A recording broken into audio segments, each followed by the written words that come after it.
Hi and welcome back. I'm still playing the D-Day 1977 version from Avalon Hill.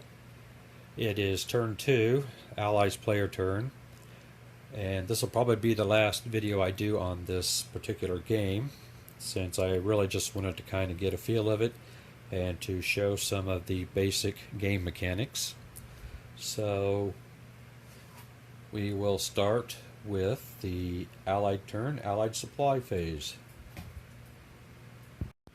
Okay, so basically we're going to start with the Allied supply phase, as I indicated. Allied units are in supply if they can trace a path free of enemy units or enemy zones control to a coastal hex which they control,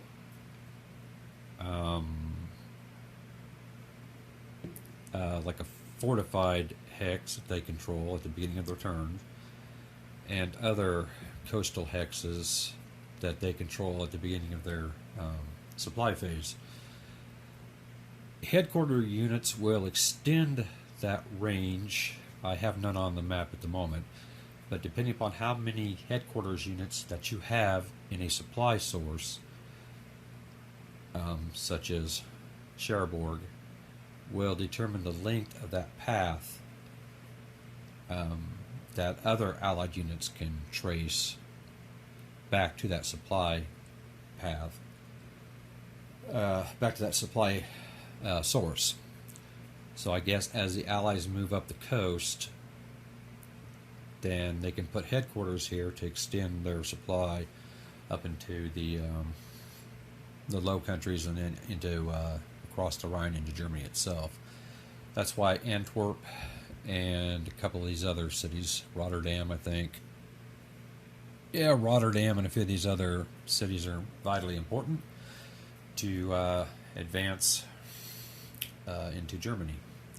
So at the moment, the Allies controlled this hex with a successful invasion.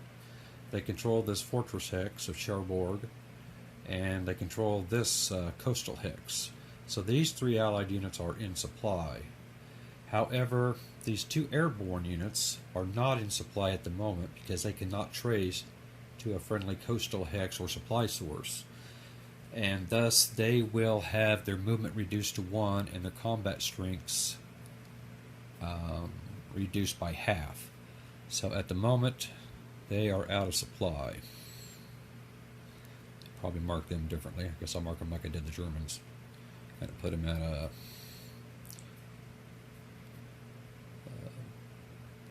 put them like that. So that is the Allied supply phase. All other Allied units obviously are in supply. We will skip the Allied invasion phase and the Allied airborne phase, and we will go straight into the Allied combat phase. Okay, it's the Allied movement phase. Let's see. Somehow I've got to get these guys back into supply before I lose them at the end of next turn. And I also have these 2 armor units that can land, plus these 4 infantry units that can land this turn. My problem is I can land, well, with the units that are on board now, rivers block zone of control, so I could move this infantry unit up into Carentan, and then I could move him over here to attack this unit, and move these guys their 1 hex over and help them combine in one attack. But that's still going to be like, what, 1.5 plus 4, 4.5, I guess you round down, I don't know, to 4. So it's going to be even attack unless I add air power. The units here do not exert a zone control into or out of this fortified hex, but they could attack one of these out of supply units and help free up a hex here, but that'll do no good for this movement phase. I could land these 2 armor units here, and then they can use their full movement allowance, but they'll still have to stop here because this unit exerts a zone of control into that hex. And pretty much the same applies to these 4 infantry units. It's where am I going to put them? I could put the 4 infantry units here, 2 infantry units here, but that's it, because I only control this hex and this hex from the initial invasion. So the Allied units are fairly well hampered as to what they can do to enter reinforcements and movement. But we'll see what we can do. So I'm going to go ahead, move this infantry unit here. There is no zone of control, as I said. And then we're going to move it up to here and stop. These guys can move 1 hex, like I said, and attack with half their movement. Or half their attack factor, sorry. I guess we'll put the armor down. I can put it here, and then it can move here. And I can put the other armor down here, and then it can move here, but then it has to stop. The next thing I can do is put 2 infantry units here. Land them. I guess I can move 1 into the fortress here. Or I could have landed a unit into the fortress. I will use 1 more unit to land here. And I cannot I cannot bring headquarters in until next turn, in which I have a lot more freedom of where to bring units in if I can control enough ports and coastal hexes. So being forced up here really inhibits your ability to make a quick breakout, and with German units coming in from here and up at the top of the screen, it's going to be very difficult for the Allies to break out. But like I say, this is just kind of a practice, get to learn the system and see what I can do with it for a little bit and have a little bit of fun. The next thing I'm going to have to do is, let's see,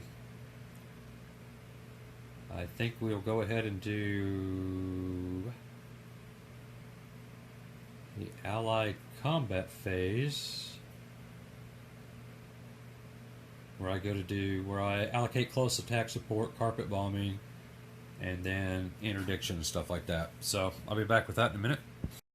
Okay, I'm going to go a little bit out of sequence. It shouldn't make any difference. I went ahead and applied interdiction, used my air power for interdiction purposes. I'm going to interdict this army unit here, which I assume can go either way, to the south or to cover the second invasion, or head on up north. Since the second invasion is several turns away, he will probably try to make his way north, but at the moment he's been interdicted, so he cannot move twice his movement allowance. Let's see if I can zoom in here.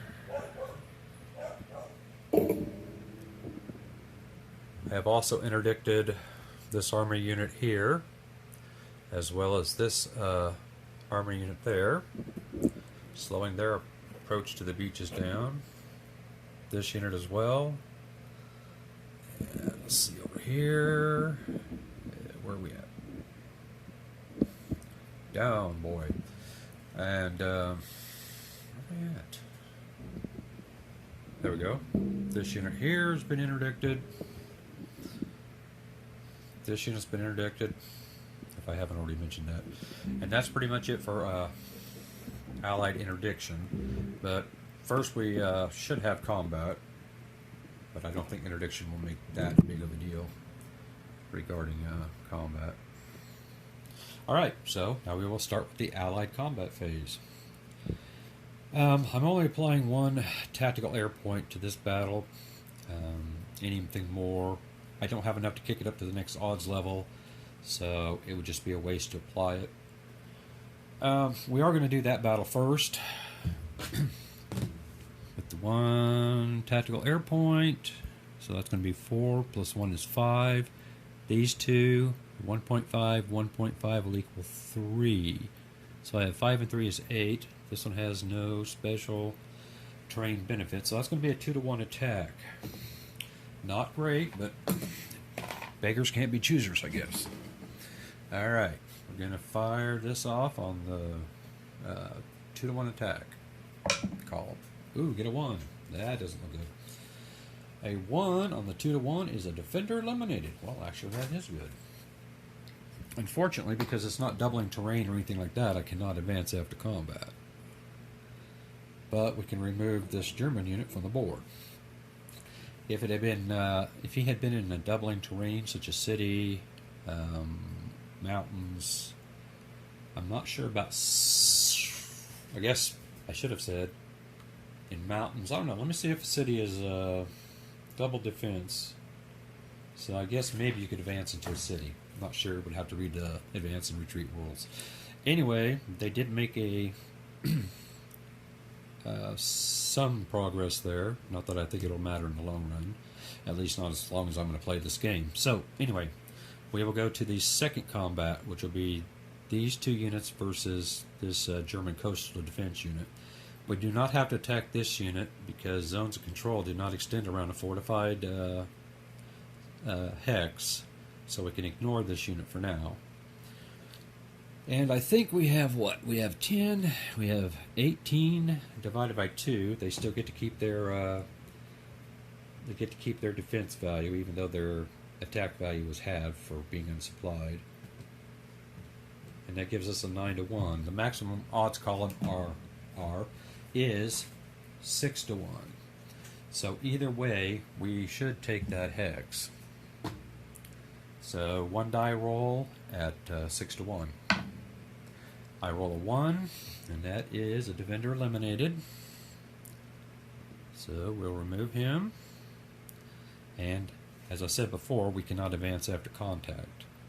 Or, what did I just say? Advance after retreat. So, unfortunately, until next turn, I can't get these guys to break out any further. However, this guy is still out of supply and will be removed at the end of the German turn, because I do not see them getting him in resupply, and no coastal hexes do not help with German supply, so to speak. So I still have not brought them into supply because there's a zone of control here and an enemy zone of control there, and I will not get an opportunity to do so because this mass of units here will most likely try to cut off this peninsula as well as eliminate the airborne units. So we'll see what happens during the German turn.